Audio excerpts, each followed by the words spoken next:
یہ ہے ارجنٹینا، جس کو اس وقت دنیا کی سپر پاور ہونا چاہیے تھا۔ آج سے صرف 100 سال پہلے ارجنٹینا دنیا کے امیر ترین کنٹریز میں سے ایک تھا۔ ارجنٹینا کی اکانومی اتنی تیزی سے ڈیولپ کر رہی تھی کہ اسے امریکہ کا سب سے بڑا کمپیٹیٹر سمجھا جاتا تھا، اور اس کی سب سے بڑی وجہ ارجنٹینا کی یہ پرفیکٹ جغرافی تھی۔ ارجنٹینا کے سینٹر میں برازیل اور یوروگوائے کے بارڈرز تک پھیلا ہوا یہ پیمپس ریجن ہے، جو شاید ہماری پوری دنیا میں سب سے زیادہ فرٹائل ایریا ہے۔ یہاں کا موسم، بارش اور زمین ہر قسم کے ایگریکلچر کے لیے بہترین ہے۔ اسی طرح ارجنٹینا کے نارتھ میں زبردست ریور سسٹم ہے، جہاں پر کرانا اور یوروگوائے ریور جیسے بڑے دریا ہیں، جن سے نہ صرف ایگریکلچر اور پینے کے لیے صاف پانی ملتا ہے، بلکہ ارجنٹینا ان ریورز سے اچھی خاصی بجلی بھی پیدا کرتا ہے۔ ارجنٹینا کی ساری ویسٹرن سائڈ پر اینڈیز ماؤنٹین رینج ہے، جو اسے دوسرے کنٹریز سے ایک زبردست نیچرل پروٹیکشن دیتی ہے، اور پھر ایسٹرن سائڈ پر دا مائٹی اٹلانٹک اوشن ہے، جس کے ساتھ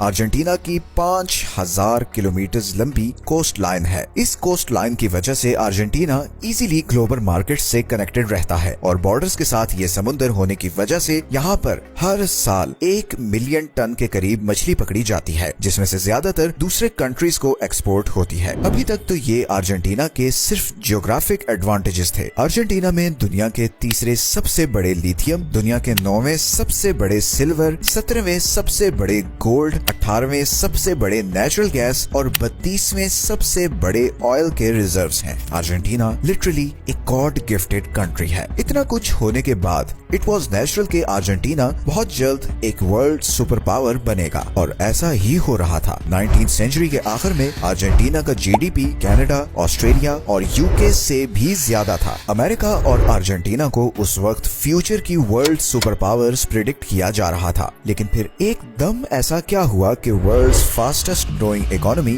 آج 100 سال بعد the biggest tragedy of South America بن چکا ہے۔ Nobel prize winner Simon Kuznets نے کہا تھا کہ دنیا میں 4 طرح کی اکانومیز ہوتی ہیں: ڈیولپڈ، انڈر ڈیولپڈ، جاپان اور ارجنٹینا۔ پچھلے 100 سالوں میں ارجنٹینا 9 دفعہ بینکرپٹ ہو چکا ہے، اور پچھلے صرف 50 سالوں کی اکنامک پرفارمنس میں آپ کو بہت سے اکنامک بومز اور کریشز نظر آئیں گے، اور اب ایسا لگ رہا ہے کہ ارجنٹینا ایک بار پھر ایک زبردست اکنامک کریش کی طرف جا رہا ہے۔ حالانکہ صرف 2 سال پہلے ارجنٹینا دنیا کی فاسٹسٹ گروئنگ اکانومیز میں سے ایک تھا۔ ارجنٹینا میں اس وقت inflation rate all time high ہے، ایون بیسک کموڈیٹیز بھی عام آدمی کی پہنچ سے باہر ہو چکی ہیں۔ ارجنٹینین کرنسی لگاتار اپنی ویلیو کھو رہی ہے۔ آج کی ڈیٹ میں ارجنٹینا کی کرنسی اپنی 50% ویلیو لوز کر چکی ہے۔ لوگوں میں فرسٹریشن اور بے چینی بڑھ رہی ہے، اور پروٹیسٹ سے بچنے کے لیے ارجنٹینین گورنمنٹ نے بہت سخت پالیسیز انٹروڈیوس کروا دی ہیں۔ آخر ایسا کیا ہوا ہے ارجنٹینا کے ساتھ جس نے اسے اتنا کچھ ہونے کے باوجود ایک ورلڈ سپر پاور نہیں بننے دیا؟ اس ویڈیو میں ہم سب کے لیے، اور خاص طور پر اکانومسٹس اور پولیٹیشینز کے لیے، بہت سے لیسنز ہیں کہ ایک کنٹری کو کن کن چیزوں سے بچنا چاہیے۔ ارجنٹینا کی کہانی سمجھنے کے لیے ہمیں 100 سال پیچھے جانا پڑے گا، جب ارجنٹینا اپنے ایگریکلچر کی وجہ سے